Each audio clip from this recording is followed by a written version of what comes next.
السلام علیکم ورحمۃ اللہ وبرکاتہ. کیا حال ہے ہم سب کے؟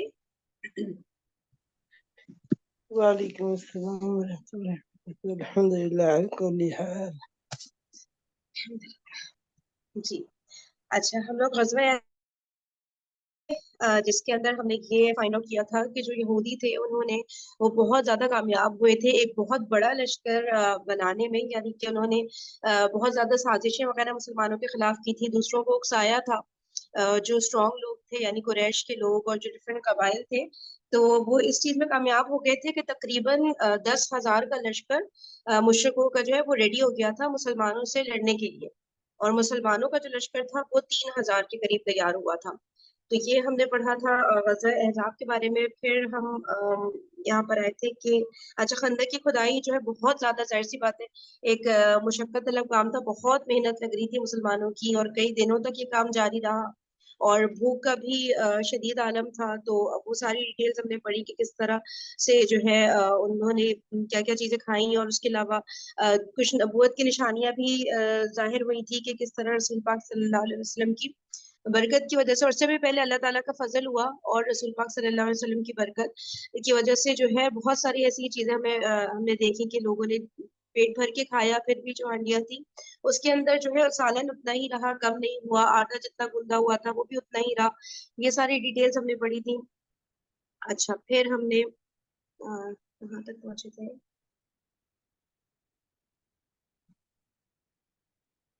اچھا، پھر جو ہے کچھ مشرکین تھے جو مدینہ کے جب طرف بڑھے تو وہ بڑا حیران ہوئے تھے دیکھ کر نا کہ یہ خندق کی جو کھدائی تھی یہ بالکل ایک نیو کانسیپٹ تھا ان کے لیے، تو مطلب عرب والوں کے لیے نا. تو بڑا حیران ہوئے تھے کہ ان کو کیسے یہ آئیڈیا آیا اس طرح کا نا کہ خندق کی کھدائی کر لی جائے اپنے ڈیفینس کے لیے. تو وہ یہ ہوا تھا. اور پھر بتا رہے کہ قریش کے کچھ شہ سوار تھے، وہ مطلب وہ مسلسل ڈھونڈنے کی کوشش میں تھے نا کہ کوئی ان کو ویک پوائنٹ ملے کہ جہاں سے وہ خندق کو کراس کر لیں اور مسلمانوں کی طرف پہنچ جائے. تو پھر جو ہے اس میں بتا رہے ہیں کہ 3 لوگ تھے جن کا یہاں نام آیا ہے: عمرو بن عبد ود، اکرمہ بن ابی جہل اور درار بن خطاب. یہ لوگ کراس کرنے میں کامیاب ہو گئے تھے. تو پھر حضرت علی رضی اللہ تعالیٰ عنہ نے کچھ مسلمانوں کے ہمراہ جو ہے ان کا جو واپسی کا راستہ ہے وہ بند کر لیا. میوٹ کر لیجیے گا پلیز. اچھا، تو انہوں نے واپسی کا راستہ بند کر لیا تھا اور حضرت علی رضی اللہ تعالیٰ عنہ کا فیس ٹو فیس مقابلہ ہوا عمر بن عبد ود سے، اور پھر انہوں نے اس کا کام تمام کر دیا. اور باقی جو مشرکین تھے ان پر ایسا روب قائم ہوا حضرت علی رضی اللہ تعالیٰ عنہ کے اس وار کی وجہ سے کہ وہ اتنی بری طرح ڈر کے بھاگے کہ بتا رہے ہیں کہ اکرمہ بن ابی جہل جو تھا وہ بھاگتے ہوئے اپنا نیزہ بھی چھوڑ کر چلا گیا تھا. تو ہم نے یہاں تک اس دن ریڈنگ کی تھی. آگے سے ریڈنگ کرتے ہیں. آج تھوڑی ریڈنگ ہو پائے گی کیونکہ اس کے بعد پھر ہم نے وہ عائشہ میں صاحبہ کا لیکچر دیکھنا ہے سورہ کہف کا. اچھا جی، یہاں سے لاسٹ پیراگراف سے ریڈ کرنا ہے. انمیوٹ کریے گا اگر کوئی ریڈ کرنا چاہ رہے ہیں.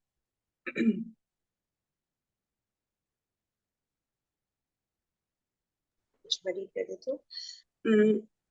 جی صوفیہ آپ کر رہی؟ جی بسم اللہ الرحمن الرحیم. چلو یہاں سے مشرکین سے نا، مشرکین نے کسی دن یہاں سے جی بالکل یہاں سے مشرکین نے کسی دن خندق پار کرنے یا اس سے پاٹ کر راستہ بنانے کی بڑی زبردست کوشش کی، لیکن مسلمانوں نے بڑی عمدگی سے انہیں دور رکھا اور انہیں اس طرح تیروں سے چھلنی کیا اور ایسی پامردی سے ان کی تیر اندازی کا مقابلہ کیا کہ ان کی ہر کوشش ناکام ہو گئی. اچھا، اس میں یہ ہی بتا رہے ہیں کہ جو خندق جو کھود دی گئی تھی نا، تو یہاں سے وہاں مسلسل نا تیروں کا تبادلہ ہو رہا تھا. وہاں سے مشرکین مسلمانوں پہ جو ہے تیر برسا رہے تھے، یہاں سے مسلمان مشرکین پہ، تو کسی طرح سے جو ہے خندق کا جو ہے مشرکین کراس نہ کر پائے. تو مسلمان بہترین طریقے سے مقابلہ کر رہے تھے. آگے دیکھتے ہیں. اس طرح کے پر زور مقابلوں کے دوران رسول اکرم صلی اللہ علیہ وآلہ وسلم اور صحابہ کرام کی بعض نمازیں بھی فوت ہو گئی تھی. چنانچہ صحیحین میں حضرت جابر رضی اللہ تعالیٰ عنہ سے مروی ہے کہ حضرت عمر بن خطاب رضی اللہ تعالیٰ عنہ خندق کے روز آئے اور کفار کو سخت سست کہتے ہوئے کہنے لگے کہ یا رسول اللہ صلی اللہ علیہ وآلہ وسلم، آج میں بمشکل سورج ڈوبتے ڈوبتے نماز نماز پڑھ سکا۔ رسول اکرم صلی اللہ علیہ وسلم نے فرمایا اور میں نے تو واللہ ابھی نماز پڑھی نہیں ہے۔ اس کے بعد ہم لوگ نبی صلی اللہ علیہ وسلم کے ساتھ بطحان میں اترے، آپ نے نماز کے لیے وضو فرمایا اور ہم نے بھی وضو کیا، پھر آپ صلی اللہ علیہ وآلہ وسلم نے عصر کی نماز پڑھی، یہ سورج ڈوب چکنے کے بعد کی بات ہے، اس کے بعد مغرب کی نماز پڑھی۔ اب بتا رہے ہیں جو پرزور مقابلہ وہاں پہ چل رہا تھا نا غزوہ احزاب کے موقع پہ، تو پھر بتا رہے ہیں اس میں رسول اللہ صلی اللہ علیہ وآلہ وسلم اور صحابہ کرام رضی اللہ عنہم کی کچھ نمازیں جو ہیں وہ ٹائم پر نہیں پڑھ پائے تھے۔ اور پھر بتا رہے ہیں کہ حضرت عمر بن خطاب رضی اللہ تعالیٰ عنہ جو ہے فرما رہے تھے رسول پاک صلی اللہ علیہ وآلہ وسلم سے کہ آج میں بمشکل سورج ڈوبتے ڈوبتے نماز پڑھ سکا، یعنی کہ لیٹ ہو گیا۔ تو رسول اللہ صلی اللہ علیہ وآلہ وسلم نے فرمایا اور میں نے تو واللہ ہی ابھی نماز پڑھی ہی نہیں، اور رسول پاک صلی اللہ علیہ وسلم نے اس وقت تک نماز ہی نہیں پڑھی تھی۔ تو پھر بتا رہے کہ اس کے بعد ہم لوگ نبی صلی اللہ علیہ وسلم کے ساتھ بتمان میں اترے اور وہاں پہ بتا رہے وضو کیا اور پھر جو ہے عصر کی نماز پڑھی، اور ٹائم بتا رہے اس وقت یہ تھا کہ سورج ڈوب چکا تھا اس وقت نا، اور اس کے بعد عصر کی نماز پڑھی، یعنی کہ لیٹ ہو گئے تھے، اور اس کے بعد پھر جو ہے مغرب کی نماز پڑھی۔ تو اس طرح کا سیٹ اپ ہوا تھا۔ نبی صلی اللہ علیہ وآلہ وسلم کو اس نماز کے فوت ہونے کا اس قدر ملال تھا کہ آپ صلی اللہ علیہ وآلہ وسلم نے مشرکین پر بد دعا فرما دی۔ چنانچہ صحیح بخاری میں حضرت علی رضی اللہ تعالیٰ عنہ سے مروی ہے کہ نبی کریم صلی اللہ علیہ وآلہ وسلم نے خندق کے روز فرمایا، اللہ ان مشرکین کے لیے ان کے گھروں اور قبروں کو آگ سے بھر دے، جس طرح انہوں نے ہم کو نماز وسطیٰ کی ادائیگی سے مشغول رکھا یہاں تک کہ سورج ڈوب گیا۔ مسند احمد اور مسند شافعی میں مروی ہے کہ مشرکین نے آپ صلی اللہ علیہ وآلہ وسلم کو ظہر، عصر، مغرب اور عشاء کی نمازوں کی ادائیگی سے مصروف رکھا، چنانچہ آپ صلی اللہ علیہ وآلہ وسلم نے یہ ساری نمازیں یکجا پڑھی۔ امام نووی فرماتے ہیں کہ ان روایتوں کے درمیان تصدیق کی صورت یہ ہے کہ جنگ خندق کا سلسلہ کئی روز تک جاری رہا، بس کسی دن ایک صورت پیش آئی اور کسی دن دوسری۔ اچھا، اب یہ بتا رہے کہ بہت زیادہ نبی پاک صلی اللہ علیہ وسلم کو نماز جو ان کی ٹائم سے نکل گئی تھی اس کا بہت زیادہ ان کو افسوس تھا، اور انہوں نے پھر اس پر انہوں نے مشرکین کو ایون بددعا بھی فرمائی تھی، اور ان کے الفاظ یہ تھے کہ اللہ ان مشرکین کے لیے ان کے گھروں اور قبروں کو آگ سے بھر دے، جس طرح انہوں نے ہم کو نماز وسطیٰ کی ادائیگی سے مشغول رکھا یہاں تک کہ سورج ڈوب گیا۔ تو اس وقت دیکھیے ایک نماز لیٹ ہو گئی تھی، اس کے لیے کتنا زیادہ نبی پاک صلی اللہ علیہ وسلم غمزدہ تھے، اور یہ کوئی عام دن نہیں تھا، یہ جنگ کی حالت کی بات ہو رہی ہے، جنگ کے دوران کی بات ہو رہی ہے کہ اس دوران کتنا انسان مصروف ہوتا ہے، کتنا ایک جو ہے کس طرح کا ماحول ہوتا ہے، ہم امیجن کر سکتے ہیں۔ اس میں بھی ایک نماز کا فوت ہو جانا، تو کتنا زیادہ نبی پاک صلی اللہ علیہ وسلم غمزدہ ہوئے تھے۔ تو ہم لوگ کے لیے کتنا بڑا لیسن ہے نا کہ ہم لوگ تو امن و امان میں، سکون میں اپنے گھروں میں، تو اور ہماری نماز نکل جاتی ہے اور ہمیں اس طرح کا غم نہیں ہوتا، تو کتنا زیادہ ہمیں کوشش ہونا چاہیے نا کہ کوئی بھی اس طرح کی نماز کا وقت نکلنے نہ پائے۔ اتنی امپورٹنس ہے اتنی زیادہ نماز کی وقت پہ ادائیگی کی، تو اللہ تعالیٰ ہمیں یہ ریئلائز کرنے کی توفیق نصیب فرمائے کہ کوئی ایک بھی نماز کبھی ہماری ٹائم سے ہٹنے نہ پائے، ٹائم کے علاوہ ہم نہ اس کو ادا کریں۔ اور اس کے علاوہ پھر وہ بتا رہے ہیں کہ کچھ اور نمازیں بھی قضا ہوئی تھی، جیسے بتا رہے ہیں ظہر، عصر، مغرب اور عشاء، اس طرح ڈفرینٹ نمازیں ڈفرینٹ ٹائم پر جو ہے قضا ہوئی تھی، تو ان کو جو ہے نبی پاک صلی اللہ علیہ وسلم نے پھر بعد میں جو ہے ادا فرما دیا تھا۔ یہیں سے یہ بات بھی اخذ ہوتی ہے کہ مشرکین کی طرف سے خندق عبور کرنے کی کوشش اور مسلمانوں کی طرف سے پہم دفاع کئی روز تک جاری رہا، مگر چونکہ دونوں فوجوں کے درمیان خندق حائل تھی، اس لیے دست بدست اور خونریز جنگ کی نوبت نہ آ سکی، بلکہ تیر اندازی ہوتی رہی۔